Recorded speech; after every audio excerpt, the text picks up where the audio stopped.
नमस्कार. सुर्वे साहेबाच्या शेतामध्ये आलेलो आहे आपण, सेलू बाजारमध्ये. पपईचं शेत आहे आणि सुर्वे साहेबांनी हिंमतच केली. नवीन तंत्रज्ञान होतं त्यांच्यासाठी, या पूर्ण भागासाठीच नवीन तंत्रज्ञान आहे. वॉटर सोल्युबल एकतर वापरायचंच नाही किंवा बंद करायचं, स्लरी बनवायची खतांची आणि ती द्यायची, हे पूर्णपणे नवीन तंत्रज्ञान होतं आणि त्यांनी बऱ्यापैकी आता वापरलं. आपल्या ह्या शॉपच्या ज्या स्लरी आपण दिल्यात त्याच्यामध्ये आपल्या या पपईमध्ये फरक काय पडला किंवा आपण त्याला म्हणू की काय रिझल्ट आला?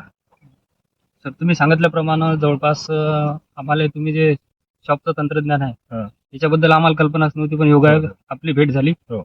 त्यानुसार विश्वास ठेवून मी तुमचा प्रयोग करेक्ट चालू ठेवला.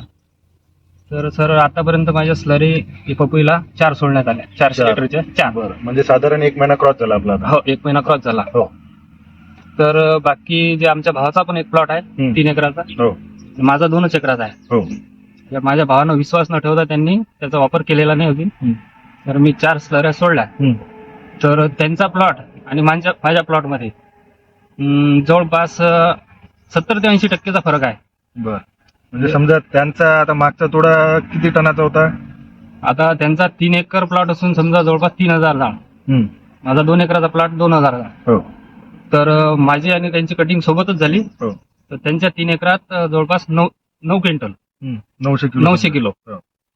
आणि माझा 2 एकर प्लॉट असून माझ्या शेतात जवळपास 1.5 टनाची कटिंग झाली. बर, आणि माझ्या मते आता काल व्यापारी येऊन गेलेले आहेत. हो. सध्या जो माल दिसतोय किती अंदाज दिला त्यांनी? तर काल व्यापारी समजा आले होते, तर त्यांनी दोन्ही प्लॉट मध्ये फिरून असं सांगितलं की बा माझ्या प्लॉट मध्ये जवळपास 7 ते 8 टन माल निघाल. 7 ते 8 टन या प्लॉट तिकडे गेले होते दादाकडे. दादाकडे गेल्यानंतर त्यांनी सांगितले की त्या प्लॉट मध्ये अजून कटिंगला आलेलाच नाही. कटिंगला आलेलं, म्हणजे एक दुहेरी फायदा झाला असं म्हणू शकतो आपण. दुहेरी फायदा एकतर एकरी जे टन निघायचं ते एक साधारण 4-5 पट वाढलेलं आहे रेग्युलर पेक्षा, आरामात सर. बरोबर. हो. आणि दुसरी गोष्ट की तोडे अलीकडे आले. हो, तोडे पण जर बाकीचा अजून तोड्यावरच नाही आला आणि आपला तोड्यावर आला म्हणजे आपला तोडा अलीकडे आलेला, बरोबर. तर बघा, शेतकऱ्यांना मी वारंवार एकच गोष्ट सांगतो, रिझल्ट म्हणजे काय. रिझल्ट या शब्दाचा अर्थ जेव्हा शेतकऱ्यांना कळाला तर शेतकरी सुखी होणार. एखाद्या झाडावर फुलच लागले म्हणजे रिझल्ट, फुटवे झाले म्हणजे रिझल्ट, एकदम चुकीचे. रिझल्ट हा तुम्ही टनात आणि क्विंटल मध्येच मोजला पाहिजे, तर शेतकरी सुखी होईल. आपण टार्गेट घेऊन चालायला पाहिजे. पहिलं टार्गेट जसं यांनी केलं की माझा 1.5 टन माल लागला, आता आम्ही दुसऱ्या टार्गेटवर आहे की 6 ते 7 टन 8 टनापर्यंत पोहोचतोय, बरोबर. याच्या पुढे तिसरं टार्गेट जर माझ्याकडून शक्य नाही झालं तर यांनी, मी सरळ समोरासमोर सांगतो, माझ्यापेक्षा ऍडव्हान्स माणूस पकडायचा, परंतु कधी रिझल्ट वाढवण्यासाठी पकडायचं. नवीन फुटवेज काढून दिले बा कोणतरी म्हणून रिझल्ट आला, हा रिझल्ट नसतो. टनातच हिशोब लागला पाहिजे, तर शेतकरी सुखी होईल, मग ते कोणतंही पीक असो.